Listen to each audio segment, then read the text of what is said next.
So a few days ago, the folks at Bigme released an update for the Bigme Galy.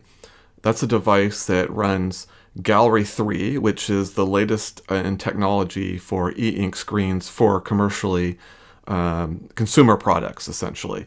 So if you throw out signage, it's the latest technology for e-ink and color.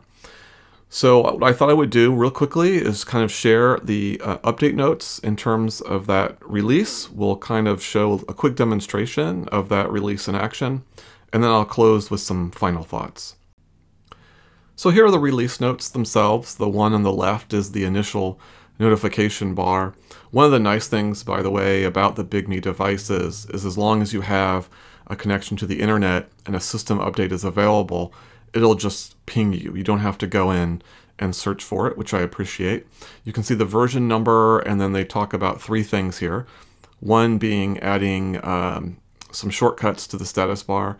The second being trying to improve the battery time, at least in standby mode.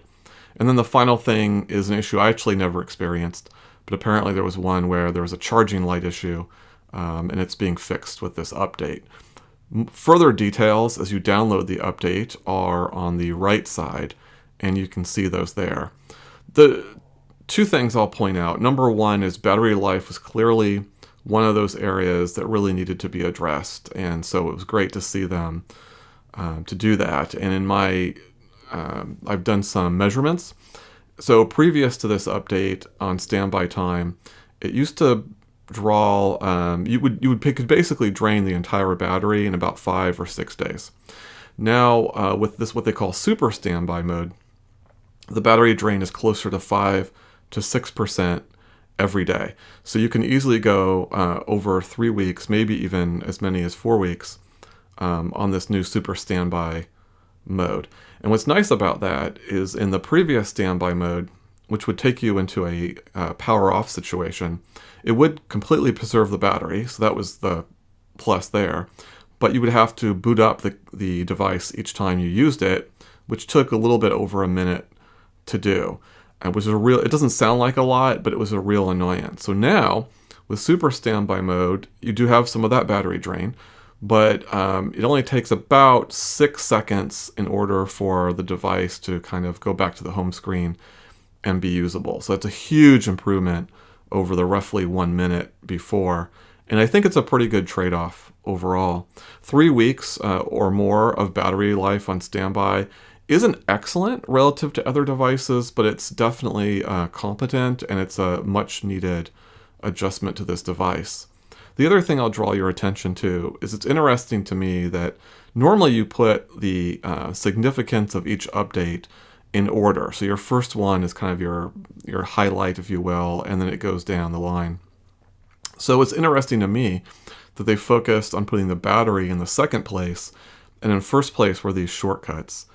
And the significance of that, I think, is that there's kind of an acknowledgement that Gallery 3, particularly because of its refresh issues relative to Kaleido and other e-ink screens, really means that you can't rely on interfaces that use a lot of animations. It works much better if you just go from page to page, if you will. And I think what they're acknowledging here is that the system, the UI, needed to be tweaked to be a little more complementary to the Gallery 3 experience. And that's why they've highlighted that as their biggest adjustment. So having those shortcuts makes it a little bit easier to navigate, and that works better with the screen technology. So just an interesting observation. Anyway, let's go in and take a look at these updates in action. So let's take a quick look now that we've updated the device and see how the changes are implemented. The first thing we're going to test is when I open up the cover, it will be coming out of this super sleep mode, so it'll take about 6 seconds to get to the home screen. Let's see that in action.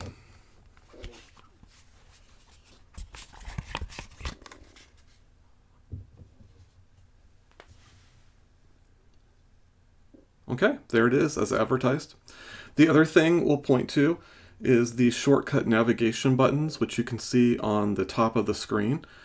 Here they are right here. So we'll click on the settings button, and that will bring up the system tray. We'll click on the e-ink button. That brings up the e-ink center.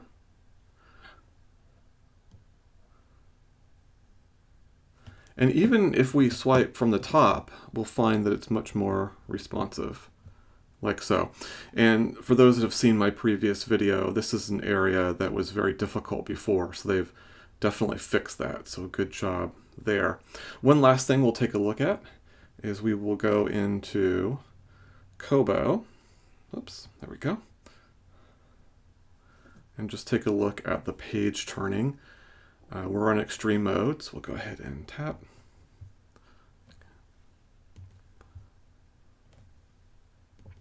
So about a second between taps, which is pretty reasonable.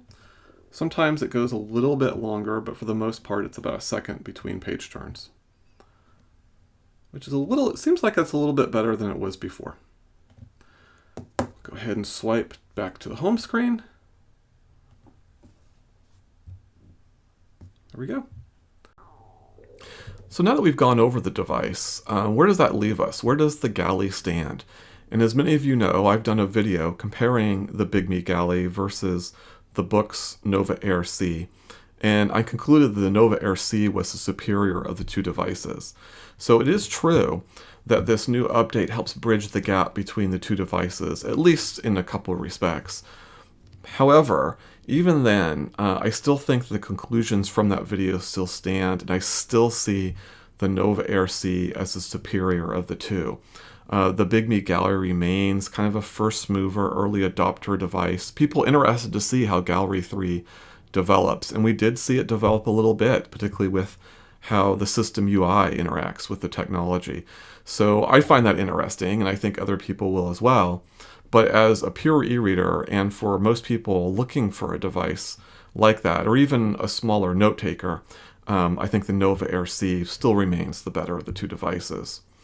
Now, having said that, where does the Nova Air C stand now that we've had this new announcement of a books device that basically upgrades to a Kaleido 3? I think they call it the Nova Tab C, but I may not have that name correct. It's basically the same form factor as the Nova Air C, but with a few exceptions. One is it includes Kaleido 3, and 2, it has a bigger battery, and 3, it has this graphics processor chip. And there are some other differences as well, but those were some of the highlights. So does the Nova Air C become irrelevant now that this new device is coming out? And I'm not 100% sure about that. Now, as some of you know, I do have a video comparing Kaleido Plus to Kaleido 3, and you'd be surprised to what degree Kaleido Plus actually still holds up relative to Kaleido 3.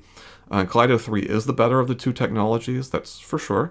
I really like how it handles black lines and black details, but the gap is not as big as one might think between those two. And furthermore, there are some potential negatives that may come with this new books device. First off, it's going to be heavier because of that larger battery.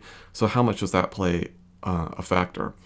Also, what's the battery drain going to look like now that you have that graphics processor chip? Do you get as much as you lose, get in terms of functionality and reduction of ghosting and that sort of thing, and lose in terms of battery drain? We don't know. These are all open questions that remain to be answered. It could be this new device becomes the new go-to e-reader, but it could also be that maybe it trades off a little more than it should have. And we just won't know until we start getting reviews in the coming weeks. But in terms of the Bigme Galy, this is a welcome update. I'm glad they brought the update in. It makes it much more viable as an e-reader, but it does remain still a first mover, early adopter device. So buyer beware. Anyway, I hope this was helpful, and I look forward to seeing you in future videos. Adios.